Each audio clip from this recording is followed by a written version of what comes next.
Hello everyone, welcome back to 70s and 80s talk. So today's review is something a bit different. It's not going to be about music, but it is going to be about the 80s and something which happened in the 80s.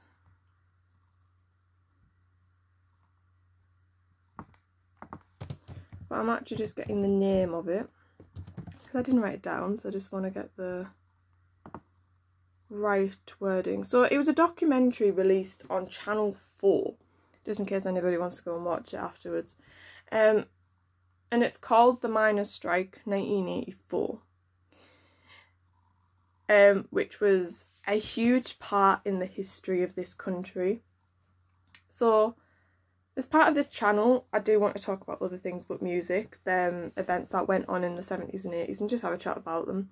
And I did a degree in geology and environmental hazards, and as part of that, my dissertation, I did it on the impacts of mining, so I'm very interested in all of this. It's something I'm quite passionate about, in the fact that the history of miners and what they did for this country and their legacy isn't forgotten. That's something quite important to me.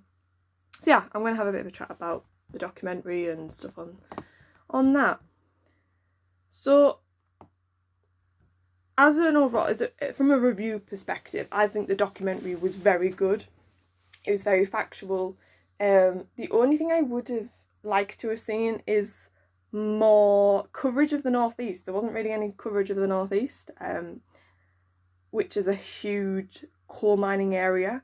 So I think that would be nice to have done an episode on that.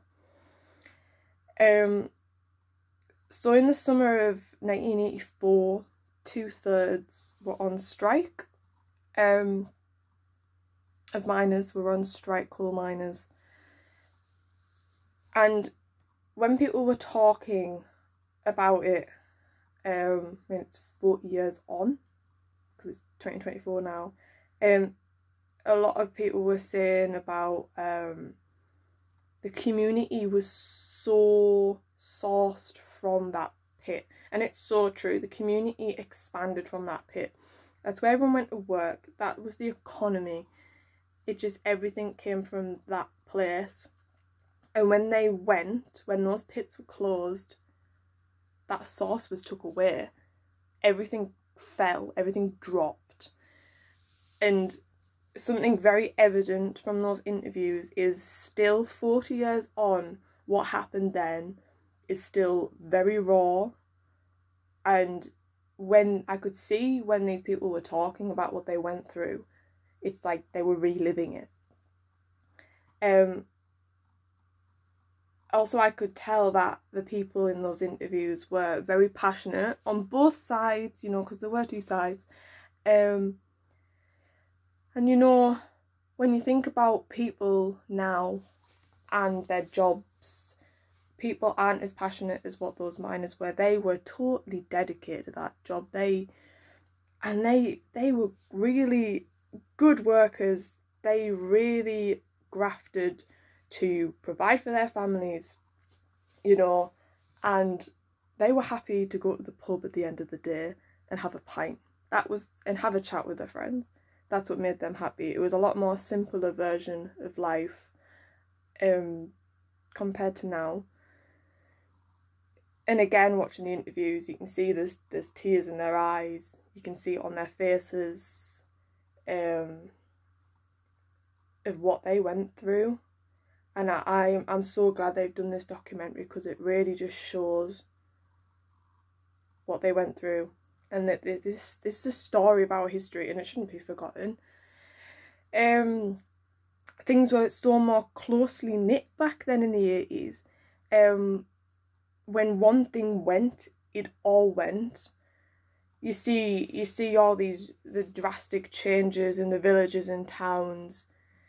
If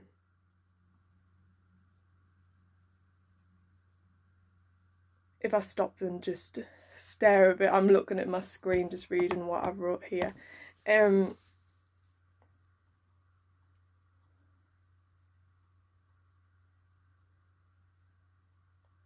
yeah, it's when you're watching that documentary, and for someone like me who wasn't around then, I've researched it in quite a lot of depth when I was doing my degree. But I am looking at it from an outside perspective, and you can still see the sheer destruction what was caused when those mines were eventually closed. Just because everything relied on those mines being open. And they show like footage of what these mining towns and pit villages look like now compared to back then. And back then you had all the kids on the bikes, you had the mums coming out and chatting and hanging the washing out, and the dads would be going down the pit, and it looked quite a happy community. And then you look at now and the sheer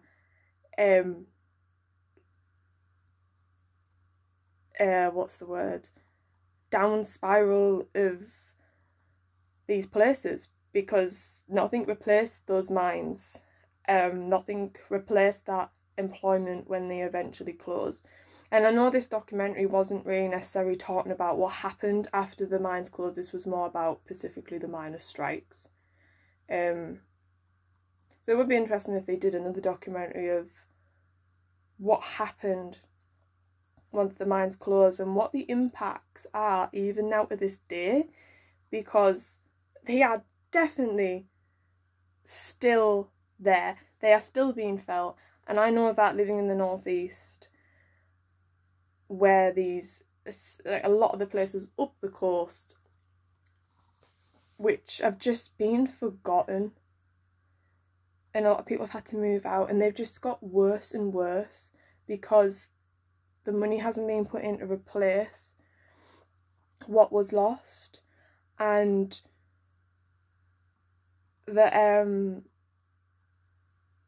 I think another thing is with all these coal miners is they had one thing that they wanted to do. They wanted to mine coal, and they were so skilled as well. And I just feel like when all those mines closed, they had all them skilled workers, but they didn't have the job to put them skills out again.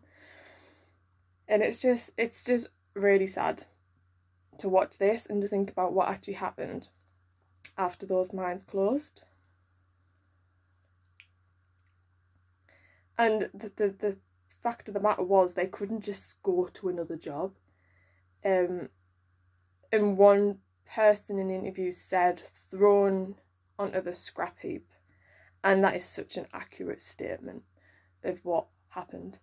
The job was done, their job was done, they were no longer needed, and there was no replacement job for them. Let's move my camera over there. So for me, when they did the aerial shots in the documentary, I found was really interesting, and you see all the mine sites with the spoil heaps and the gearheads and things like that. And a lot of people would say they are a scar on the land, they are all this, but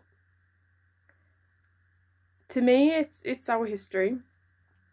And I don't know, it's really weird. It makes sense looking at those aerial shots and seeing them there. It's like they belong there.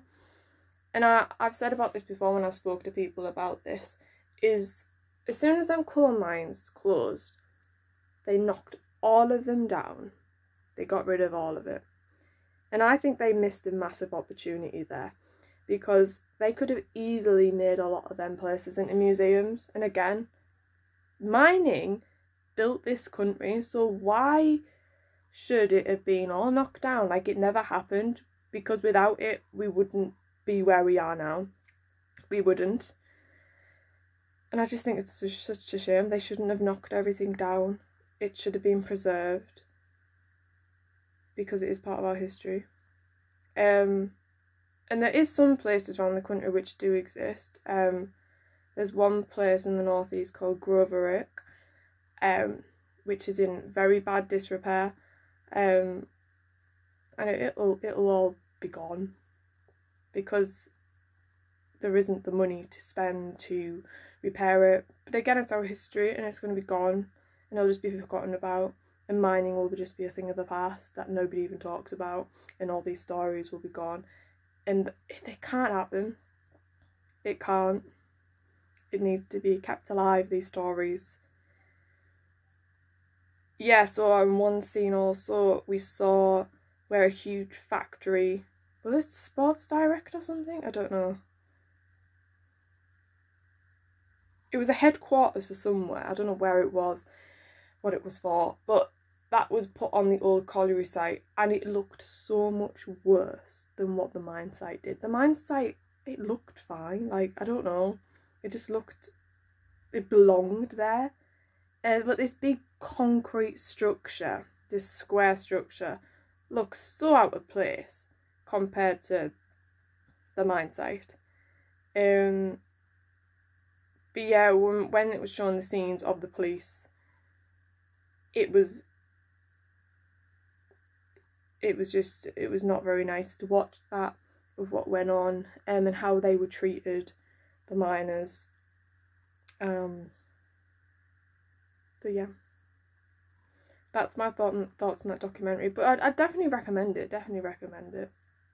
So yeah, thank you for watching, everyone. Take care now. Bye bye.